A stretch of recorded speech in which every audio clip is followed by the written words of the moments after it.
Story of a predator, 5 foot long, with lethal teeth and a flair for surprise attack.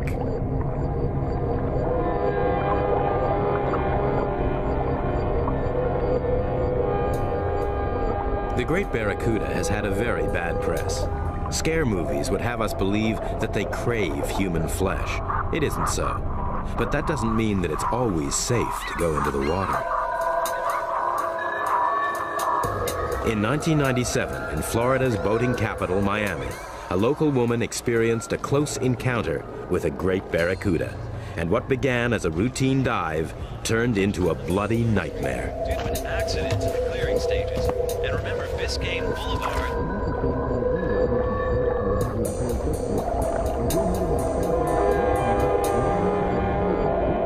Only one lane open on Thunder Road, which leads southwest 8. Good news for Broward County motorists. No accidents have been reported on any of the major.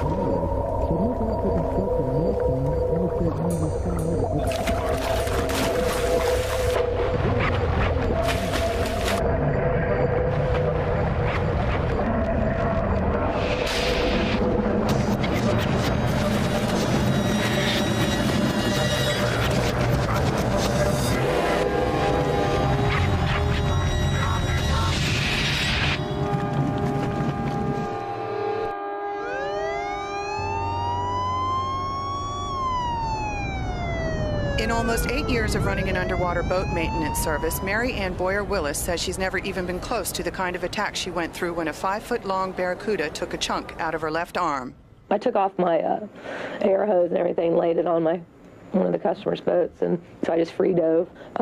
Next thing I know, I felt like a log ran into me. But this barracuda, I didn't see his face until he went through my arm, and I saw him, and so I knew it was that. And then I saw my arm, and so I swam back to the dive platform, and I saw some cushy thing coming out of my arm. I guess it's an artery or something. Surgeons at Jackson Memorial Hospital spent 3 hours repairing both the vein and nerve that were damaged, but it will be a while before doctors know how full a recovery Willis actually will have.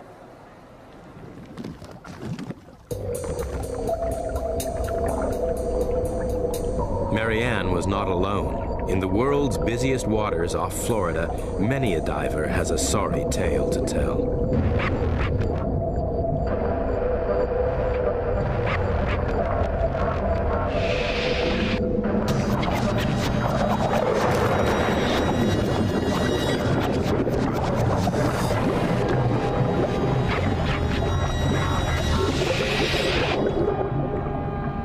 Divers are strangely attractive to great barracuda.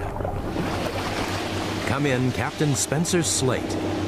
One of the times I had an encounter with a barracuda, he hit me in the mask at such force that it crushed my sinus and actually prevented me from diving for about 3 months until my little sinus re-healed, and that was a pretty painful hit. It was better than I would relate it to getting hit by a prize fighter. I thought I was going to get knocked out, but it did hurt, and it was a serious hit.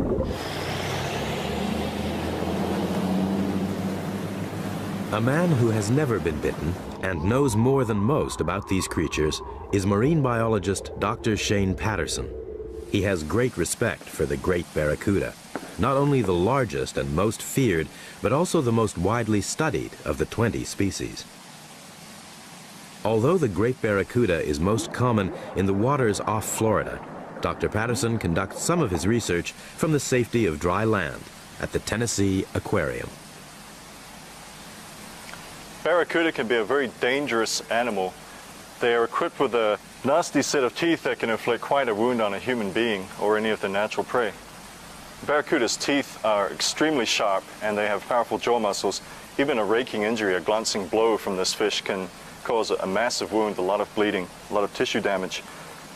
The reason why they have these large canines up front that will actually impale prey, but these cutting teeth are also extremely sharp along the sides.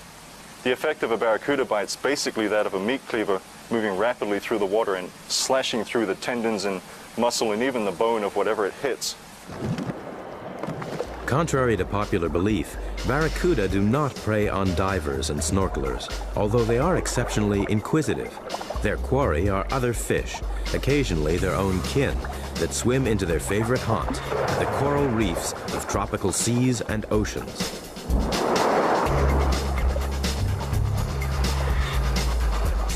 Barracuda have a layer of slime covering their bodies. This cuts down on friction with the water, making it easier for them to reach their top speed.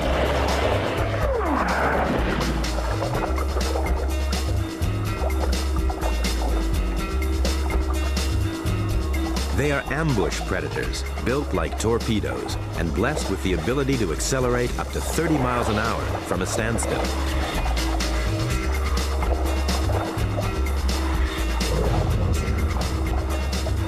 They have established themselves as the top guns of the coral reef, and in the race for survival, snapper, grunts, and chub stand little chance of escaping the jaws of these speed merchants.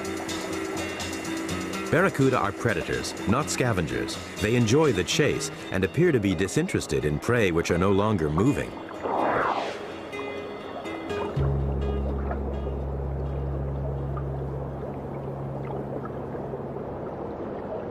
But why is it that barracuda, who live on fish, do sometimes attack humans? Dr. Shane Patterson sheds more light on the subject. That's something that you definitely don't want to do underwater if you can possibly help it.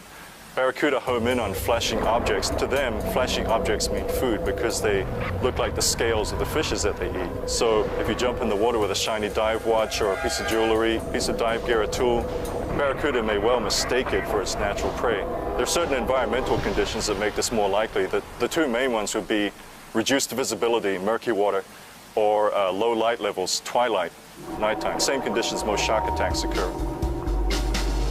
The barracuda's eyes are attuned to the long wavelengths of light which prevail throughout dusk and dawn. This is their prime hunting time. In these ideal conditions, great barracuda often hunt as a pack. Bait fish try to protect themselves by forming into a tight school, all to no avail. When the barracuda is about, there's only limited safety in numbers.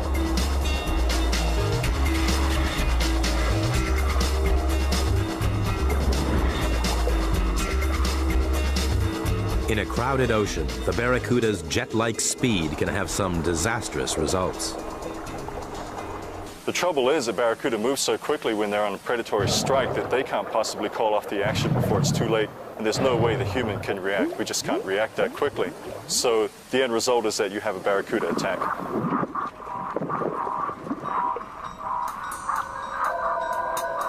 Three years after her ordeal on the Florida coast, Marianne Boyer still works in the water, maintaining boats. She is left with not only the scars, but a grim reminder of what is believed to be her assailant. Here's the barracuda that bit me, and this is where it happened right here. It was a very clear day in the middle of the afternoon. It was I do remember, it was very sunny and very glary as far as the sun and then the water go. And I swam about 10 feet from the boat that I jumped into the water from, and all of a sudden I felt like, bam, and I immediately looked to my right and I saw a 5-foot barracuda. So I knew that I probably had been bit, and then I saw a lot of blood in the water and around my face and everything. So I swam pretty fast and got out of the water as best that I could and got to a dock phone and called the front desk. My brachial artery was just shooting out blood like a geyser. My arm, the forearm, had been filleted, basically. I lost a third of my blood. It was basically running off both sides of the dock. It was pretty bad. He bit me in 2 areas. He got my lower bicep where he severed my median nerve, which controls the feeling and part of your hand, and he also severed my brachial artery. The whole arm took 100 stitches to repair. I still, to this day, 3 years later, I still don't have feeling on the inside of my hand, 3 of the fingers and part of half the hand on the inside. Now, something that I used to ignore, I now respect and I am aware of. If that's, that's basically what had changed me as far as going into the water. Wow! Today is the first day of the rest of my life. The chocolate chunks everybody wants. Chunky Chips Ahoy! They go fast. It's high season on the Florida Keys, and despite the tales of horror, tourists still flock here to invade the underwater world of the Barracuda. This is the most dived region on Earth. Their guide and protector is Captain Slate. What we call today is actually the creature feature, and I guess if you want to describe it, it's a fish interaction dive.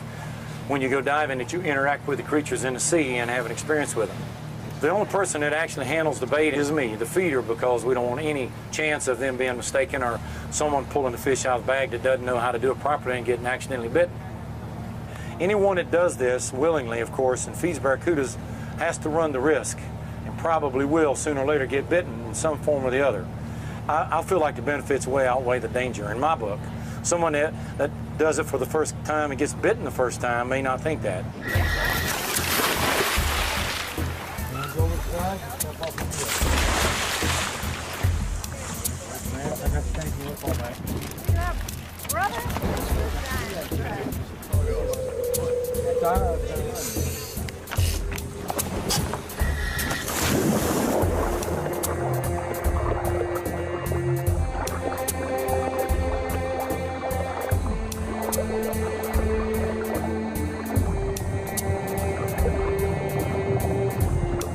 This reef is classic barracuda turf.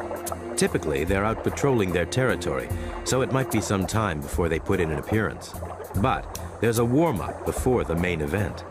Resident green moray eels and hungry nurse sharks gather to eat at the captain's table. And who can blame them? Why go hunting when there's a free fish supper close to hand?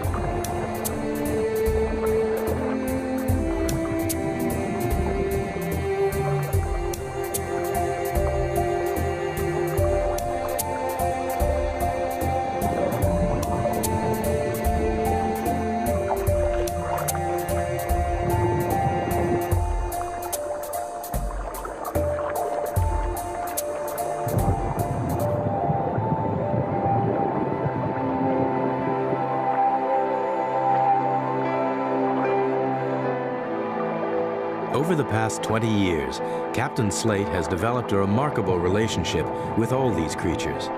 There's a mutual trust as man and fish reinforce their bond.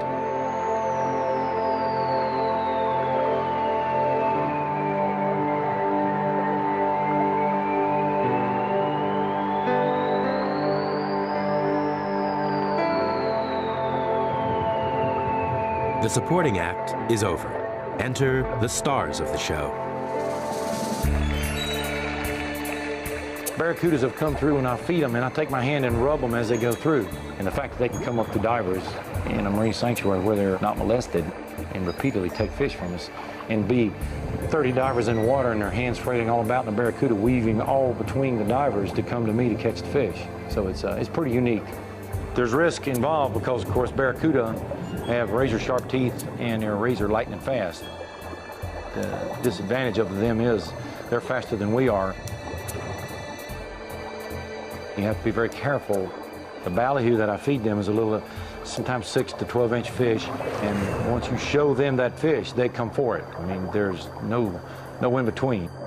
There's a method to it, and its timing is within seconds, or half a second. Sometimes I've missed, and sometimes I've had more than one cuda come up at me, and one would bite me. So it's a dangerous trick. You just have to be very careful. We do it very successfully, but once in a while I get bitten. But the cudas are just very fast. You have to remember that, and you have to know not to show the ballyhoo until you want them to come. They're really the most efficient predator in the ocean. I've been diving for 37 years, and I've never seen anything to compare to a barracuda as far as a hunter. And of course, the ability to kill is phenomenal. I've seen them bite each other in half in the blink of an eye.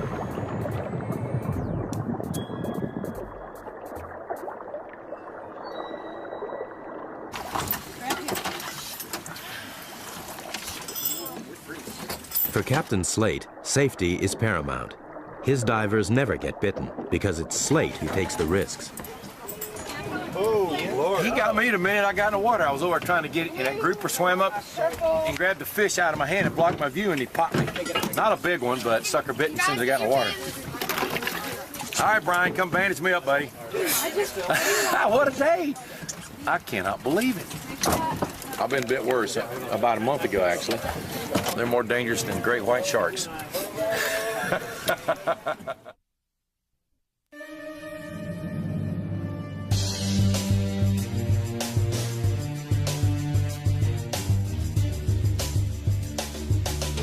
Mutual of Omaha's Wild Kingdom, Sundays at 7 on Animal Planet.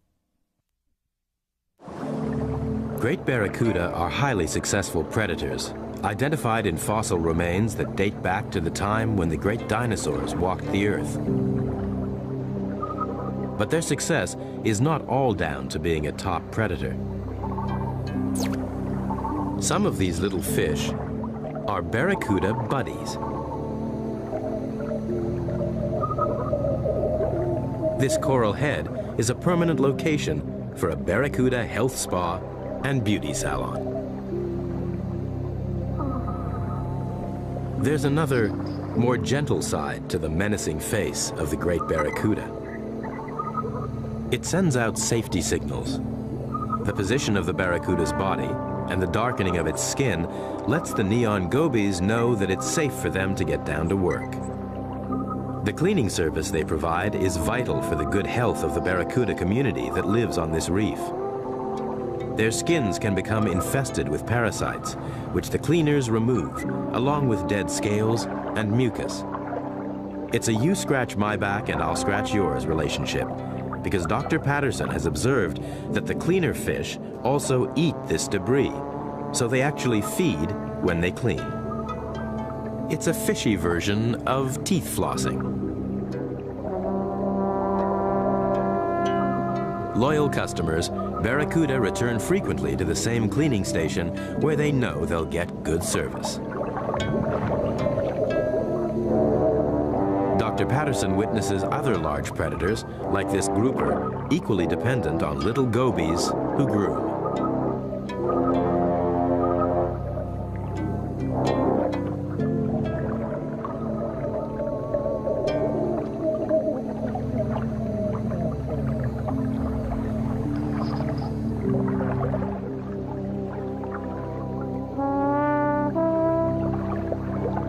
The salons are always busy, with barracuda lining up to wait their turn. For Shane Patterson, it's a welcome opportunity to study a fish whose incredible speed and guile normally make it difficult to observe.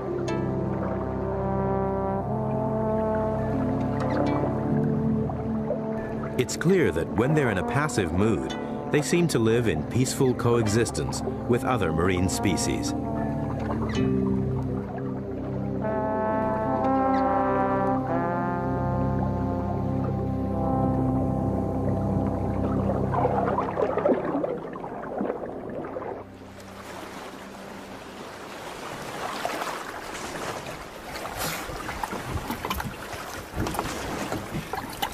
I don't know what that, I don't know what the turtle was about, but there's another association that we see a lot more often. That's the cleaning symbiosis. There are a bunch of barracuda queued up in a big line down there. If you follow a barracuda around for a couple of hours or so, you'll have to notice that it returns to the same cleaning station again and again. They seem kind of addicted to this kind of attention. What we're going to do now is go down on a wreck called the Dwayne. It's a Coast Guard cutter. Like most such structures, it attracts a lot of barracuda. There's one in particular that you see a lot in the bridge, in the wheelhouse of the wreck.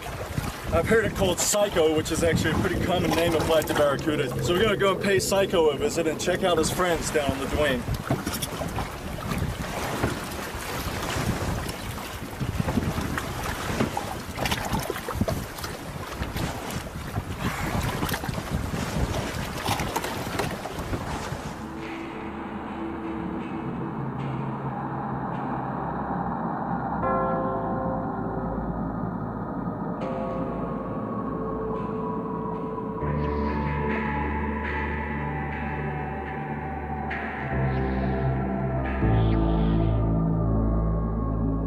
Psycho stalks the wreck of the Duane, ever watchful for the next party of divers. This is his turf. Enter at your peril.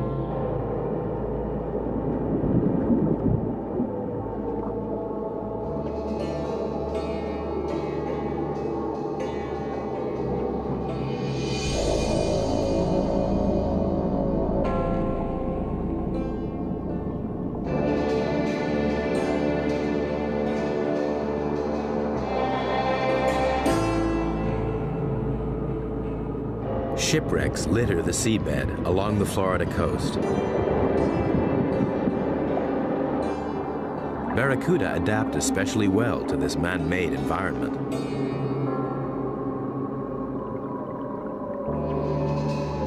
They're well aware of the divers who come to explore the wrecks and frequently play games of hide and seek.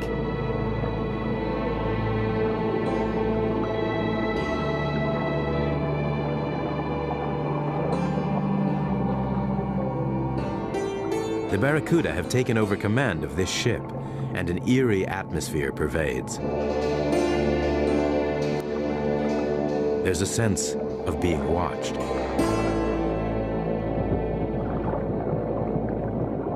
Some Great Barracuda can live more than 15 years, and once they've established a home, they rarely move. But it's not only divers and scientists who know where they can be found. Florida is famous for its fishing, and barracuda are a fish that fascinates, so they've become a big attraction, almost an icon.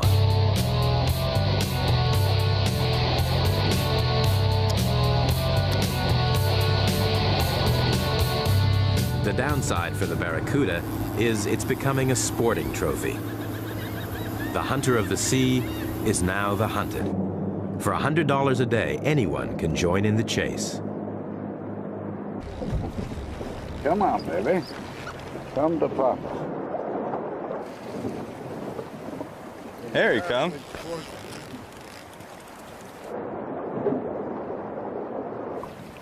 Nice fish. All right. We won't gaff him, we'll just release him.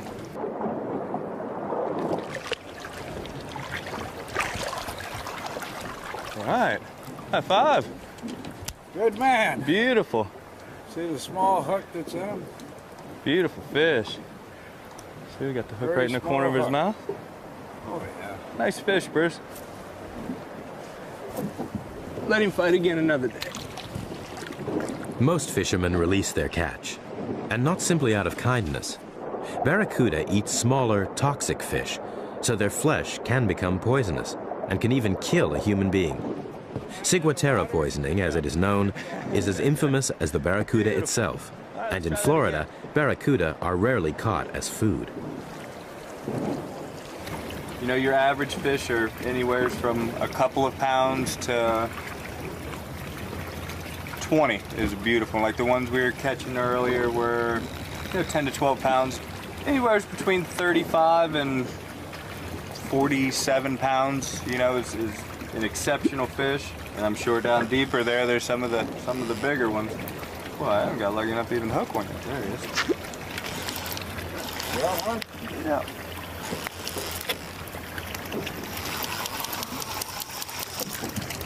Ooh, I think he spit it. Dropped it out. I had him for a second though.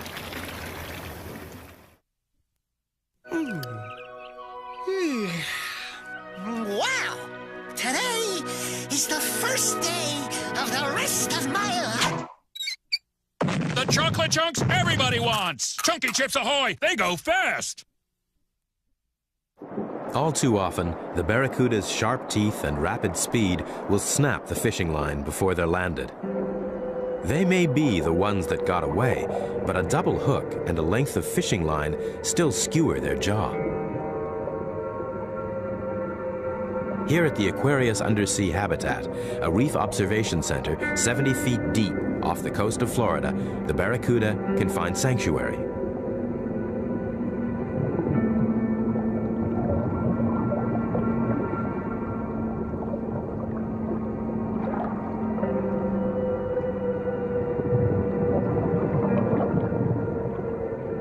One one man doing his best to help the injured is Jay Styron, who operates an unofficial casualty department.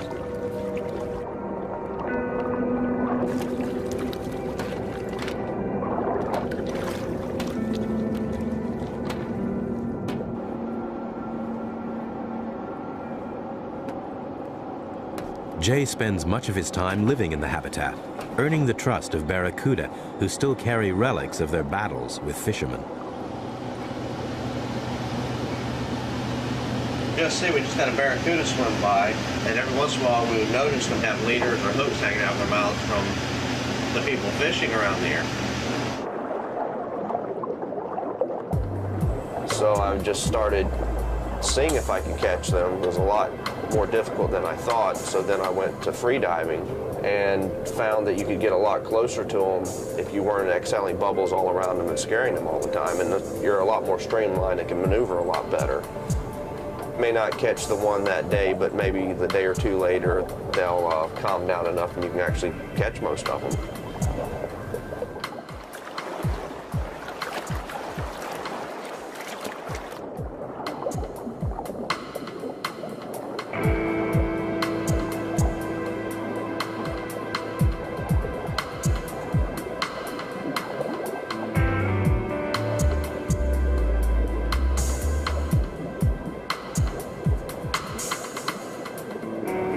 Generally, I'm snorkeling around, free diving, and spot a barracuda with a leader that's long enough to really approach, because barracuda themselves will approach you within inches, but you approaching them is a different story. Then I'll try to get behind them, and I'll dive down below them and then look up and start sticking my hand out just in front of me, so I'm not making any sudden grabs towards them right at the last second, so it's already there.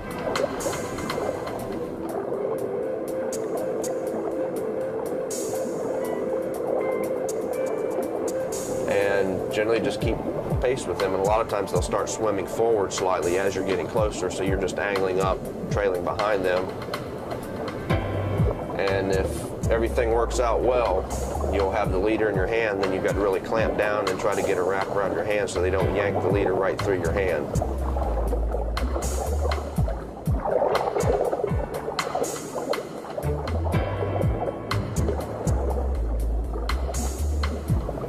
As they're circling around trying to shake the hook, I'm gradually coming to the surface with them, and after they've tired out sufficiently that I can grab them by the tail, I'll turn them upside down, and they go into a tonic state, and then I either decide to get the hook out then if it's just in the jaw and it's easily removable, or I'll bring it to the boat and get somebody on the boat to help me with a pair of pliers.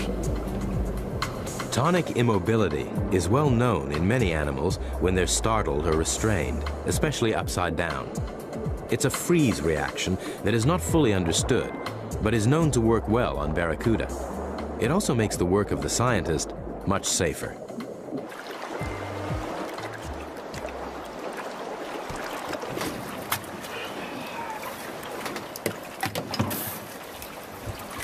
Well, another barracuda's swimming free. As you see, this is usually what you find hanging out the barracuda's mouth down there. Looks like it may have been in maybe a week, 10 days. It probably would have eventually rusted out, but it's nice to get it out of there so they can feed unhampered.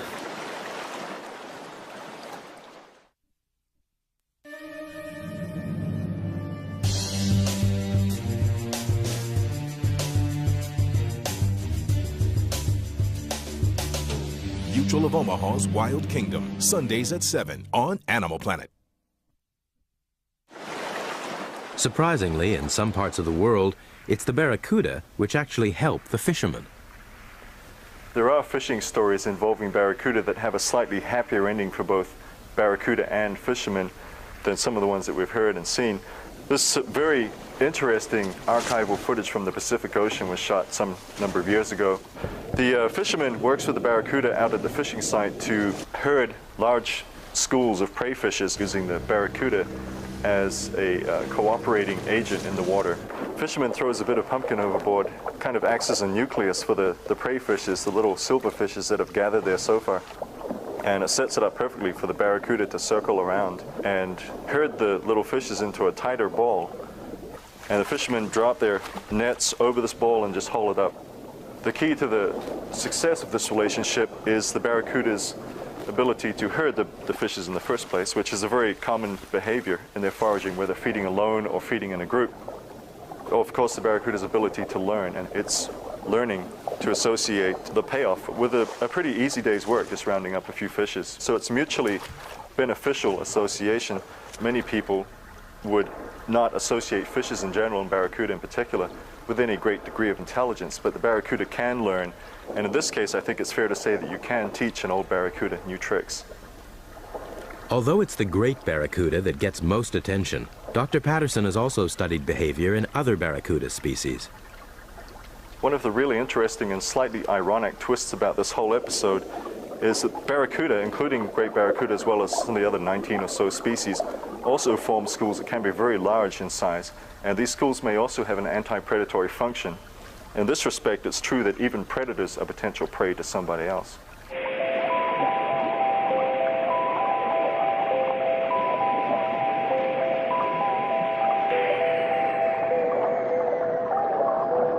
These blackfin barracuda are typical of smaller species, which form into massive schools in many regions of the Pacific Ocean. A school like this contains around 1,500 fish.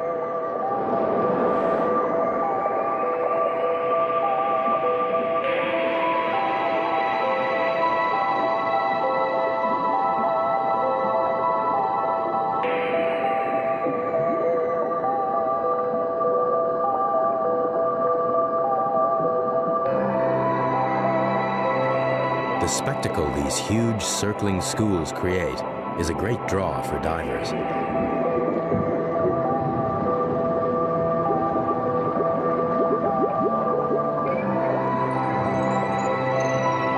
These mass formations offer some degree of safety in numbers for smaller species of barracuda.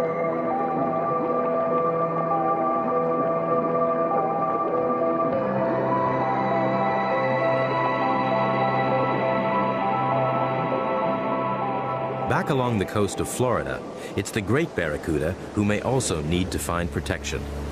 Adult fish have few natural enemies, but when they're young, they're extremely vulnerable. From the moment they're born, they're on their own, left to survive without the protection of an adult. They find safety in the mangroves. Hey, here we are in a slightly different kind of habitat. This is the mangroves, a very extensive tract actually. Among the roots live a lot of small reef fishes that are babies, including baby barracuda, and you'll also find things like juvenile lemon sharks. And this is basically a nursery, and the fishes grow up and they move out to the reef eventually. So we're going to get in, and hopefully we'll find some small barracuda. They may be this big. There's quite a few that size here, maybe up to that size. And we'll see what they're doing, what they're up to. Once a year, adults spawn in open waters, but no one knows exactly where. We do know that the babies end up in the mangroves after drifting in on ocean currents. Here, thousands of minuscule marine minnows provide plenty of food for the growing barracuda.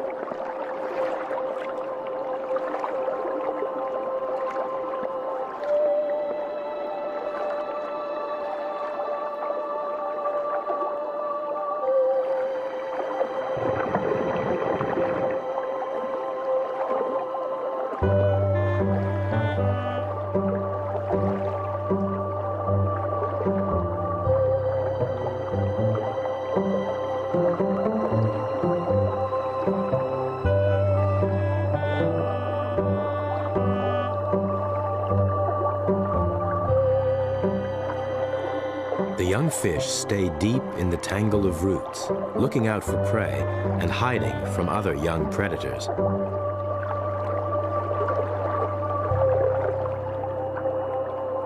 The mangrove offers a training ground for survival. Young lemon sharks grow up here too.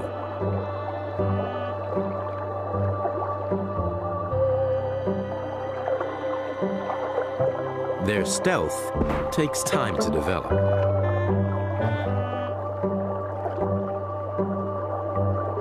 Safe in their tidal labyrinth, The baby barracuda will soon outgrow the mangrove. Coastal sea grasses then become their favorite haunt. Here, they rely on the barracuda's infamous ability to disappear through camouflage. It helps them to ambush prey, and it keeps them concealed from their own predators. They master this technique at an early age.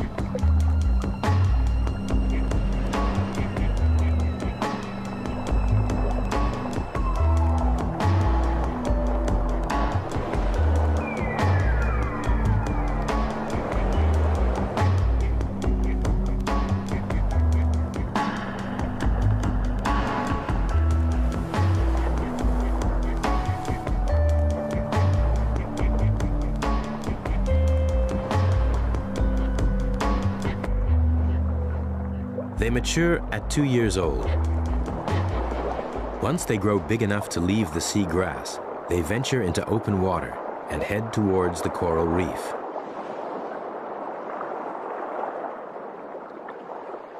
Unlike the mangrove, there's little protection, but there are still plenty of bigger predators.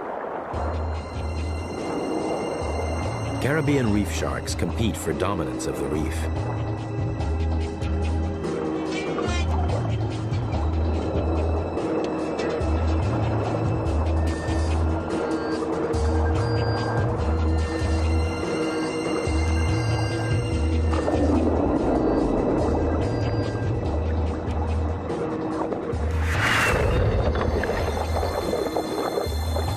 The Great Barracuda has as much reason to fear as it is feared, but the myth that they're vicious killers that attack swimmers still lives on, fueled no doubt by horror movies. This one starred an unfortunate but somewhat familiar diver called Captain Bob Olson.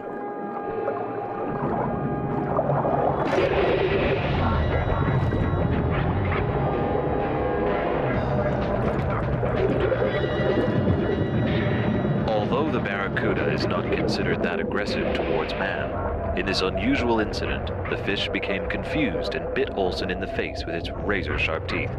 Writhing in pain and in a state of shock, the crew members and tourists worked frantically to save the wounded man. Although this injury had resulted from an accident, it was serious enough to nearly cost Olson his life.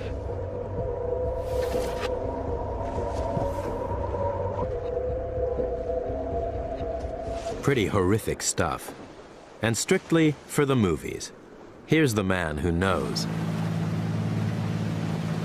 There are many times when I go out on a Friday feeding that people have heard me feeding for years and decades, and they get on the boat and they say, "Slade, aren't you scared to do that? We saw this movie where this man got attacked and his face got mauled up by a barracuda and he almost died. Aren't you terrified of that?" And I kind of giggle and I give him, I said, "Was the guy's name Captain Bob Olson off the Yucatan Peninsula?" And he goes, "Yeah." I said, "That was me." It was absolutely totally made up for the show and to make a big event of a barracuda biting someone, which, of course, we had to fake it, and I was glad of that. The captain's blood was fake. Marianne's was all too real. Today, the real-life victim has a date with the movie stuntman. He's invited her on a dive to meet his playmates and her enemy. Hi.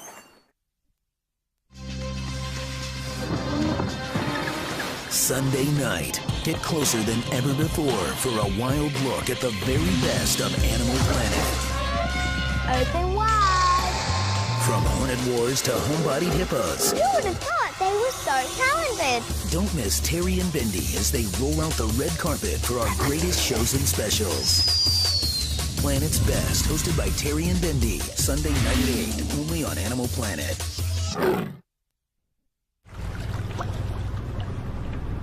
Two people with a very different approach to barracuda set out on an experimental journey.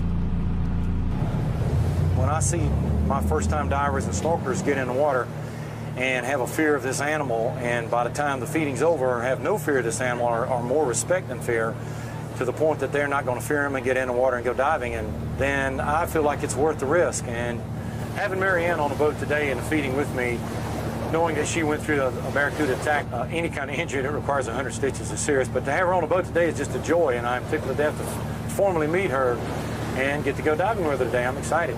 I think she'll come away with a better respect for him, and I believe she'll enjoy him even more.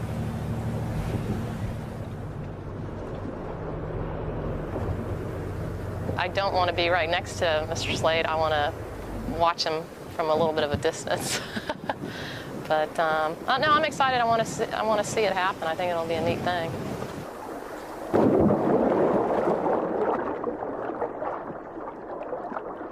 For the fearless Captain Slate, this is just another dive to visit old friends. Just another day at the office.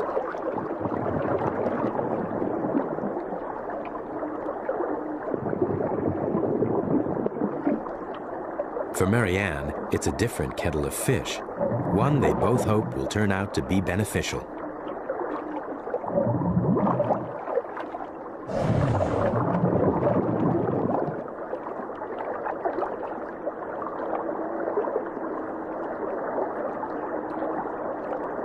Any diver unfamiliar with the behavior of barracuda would find this a nerve-wracking experience.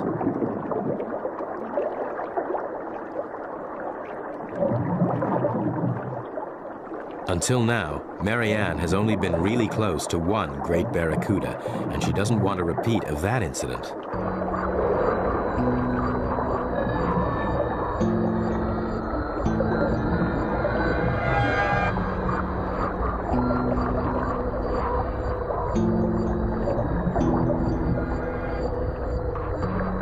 Even though she knows Captain Slate will be looking out for her, Marianne knows the damage a barracuda can inflict.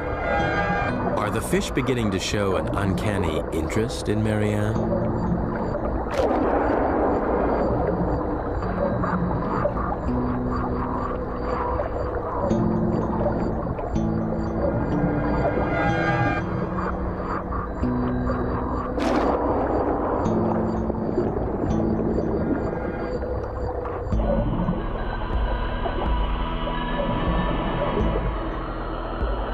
Captain Slate draws their attention back to himself, and in so doing, shows Marianne his full repertoire of feeding techniques.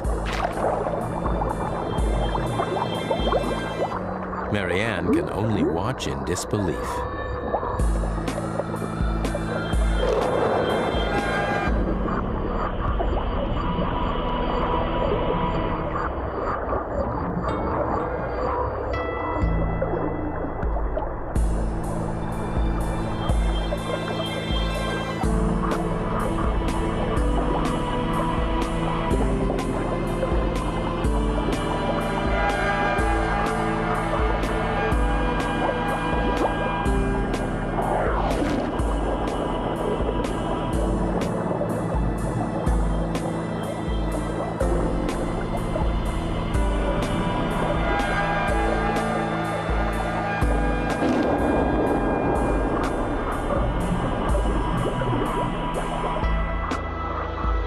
The fish show a remarkable patience and precision.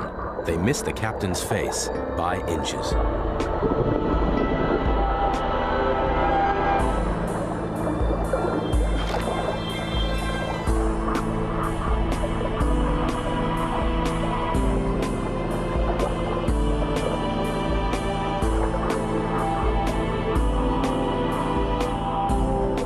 After the show, Captain Slate congratulates Marianne for meeting his barracuda face to face.